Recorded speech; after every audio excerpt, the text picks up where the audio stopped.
And to further discuss this, I'm joined by Femi Rogers, a real estate developer and CEO, Roston Group, and Olusegun Ekundayo Badejo, that's a principal partner at Bekits Engineering Ltd. Thank you so much for joining us on the news, gentlemen.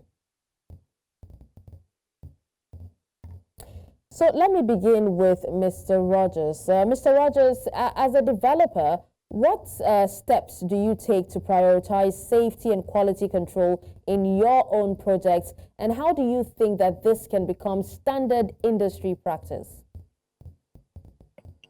So one of the first things I did in my projects is we have a safety handbook, which my supervisors follow, which requires that all subcontractors wear certain safety clothing and equipment, and they have to follow that process. And that's what we're doing on our projects. You have to come in with your helmets, you have to come in with your boots, and every other safety. You would not leave equipment or dirt or all the rubbish you have done when you are installing on site. You have to take them and trash them.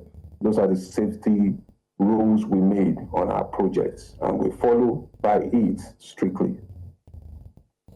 All right. Now, but given what we know about, the Ojodu Berger building collapse, how concerned are you about the state of the state of building safety in Lagos, and what do you think needs to change? We should all be concerned because this is a hazardous, there's a safety problem here, and people are dying, people are being regularly injured.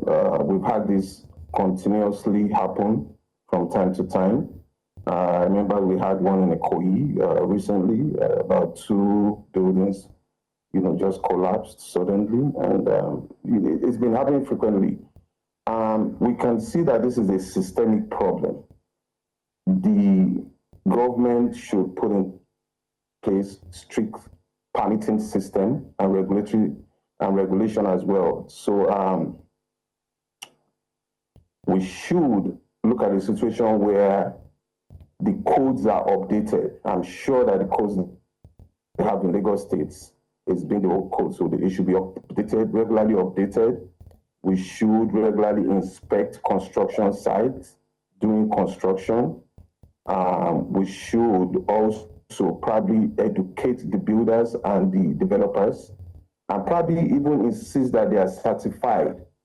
So if we're making new codes according to the city is growing, so the way we construct 20, 30, 40 years ago is different from what we are constructing now.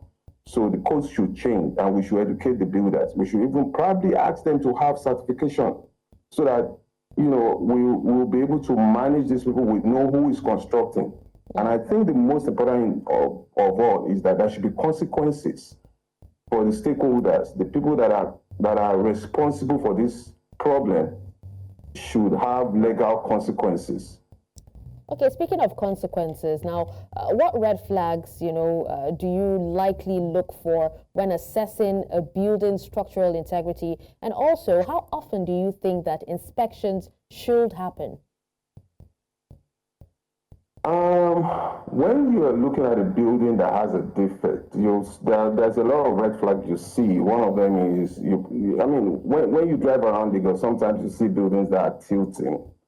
You see buildings that have cracks on the wall, uneven ceiling. Foundation is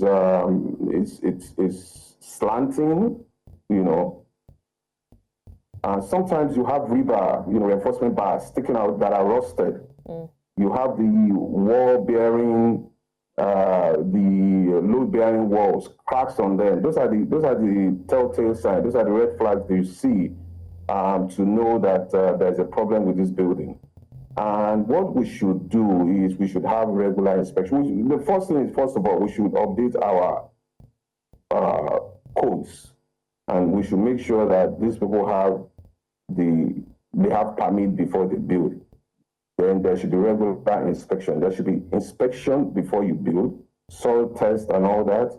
And then when you are constructing, the city should come in and have a look at your foundation or your decking. They should look at the rebars enforcement, that they make sure that it complies with the city codes before they give you a certificate to continue construction. And because we're in a time where technology is available, all these things should be online, where everybody will see that, okay, he has a permit to build, he has a permit to continue after the foundation. These are, all this should be online. It should be public knowledge. Okay. So that we all can see it and we can say, oh, why are you building? I just Googled it last time and I saw that you don't have a permit to build. Why are you building? Or I saw that you failed inspection on foundation. Why did you continue with that foundation? And so the public themselves can have they can have a stake, they can have a say in the problem. So there's so many things we can do, but I think the will for the government and the state to do this is the most important thing. I mean, employing the right people to put together the right systems is very important. And these are not rocket sciences, because other countries and other cities in the world are already doing it. All we have to do is just go there and copy whatever they are doing. And there is technology, there is information, there is AI to tell us what to do. Okay, thank you so much for that, Mr. Rogers. Now let's go back to Mr. Badejo. Mr. Badejo, let's have your take, on the incident, the building collapse that happened in Ojodu Berger today. Yeah, good evening.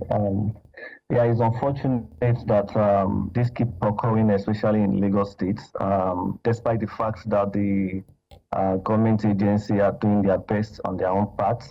In fact, currently the LAPSCA officials or the agency, there was a program they put up in order to be able to reduce the collapse of buildings in Lagos State. It's just so unfortunate that some of these buildings have been erected and people feel that whatsoever the government officials are coming to do is more like they want to witch hunt them, or they are getting too much on their necks. Meanwhile, these are things the agencies are trying to do to prevent further collapse. Like some of the experiences that we've had previously, like buildings, people doing constructions beyond the levels they are supposed to do. They will take approvals of 2 floors, and before you know, they go for 4 floors and 5 floors. Even without the consent of the structural engineer. And before you know, the building comes down. Who takes the blame? So, but I think we need to do more. We as people, we as government, to emphasize more on these issues, to reduce drastically the issue of collapse in Nigeria entirely. All right, now, as someone who has with experience in construction, just like you said, let's hear your thoughts also on what red flags to look out for when assessing a building's structural integrity, and also how often inspections should happen. Okay, so it's very, very key that some of the red flags I think we should look, I as an experienced person looks at is the condition of what work you're about to do, the intensity, the capacity, the strength. So all about approvals, documentations, drawings that you intend to use. So like, have you been able to get approvals from the state government as your engineer has been able to do a proper structural drawing? Has inspection been done on the soil investigation to be able to give it a befitting foundation? So some of these are the things that we need to check out.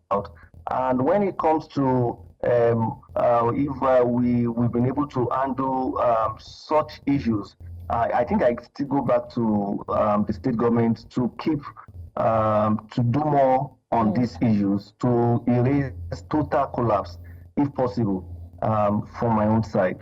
All right, now let's come back to you, Mr. Rogers. Now, a lot of people have actually accused developers for sharp practices. What are your thoughts on this? Well, I don't want to. I think the most important, the blame should lay with the regulatory bodies. So if there are no laws I think there's a saying, in Yoruba language, so by Sofin Kosi. So when you don't have laws, you can't really hold people responsible. The government should put in place building codes and make sure they regulate it. And that's when we can hold developers. Developers are there to make money. When there are no supervision, they will cut down on cost. The city should make standard codes, building permits and building codes that they want for their city, and insist on it and regularly make sure that everybody abides by those codes. Okay. When we have that in place, then you can hold people responsible by saying, well, we gave you the codes, you know what you should do. And then you can, maintain whatever consequences that are necessary. But when there are no codes, these things are not regularly enforced. Who do you hold responsible? There are tens and thousands of developers. Everybody and their grandmother is a developer in Lagos State. There are no certification. There is no check on who is developing. What are the requirements? What are their qualifications? There's nothing like that. So who do you hold responsible? So I think that the government has a duty here. I think they have a very important duty to make sure that these things are well regulated. And that's the fundamental problem that we have. All right. So who's the developer? I'm not even sure. That we have sadly, Mr. Rogers, we actually have to wrap up here, but I want to thank you, Mr. Rogers and Mr. Badejo, for your time and for your thoughts on this. Thank you very much. Thank you very much, Dasha.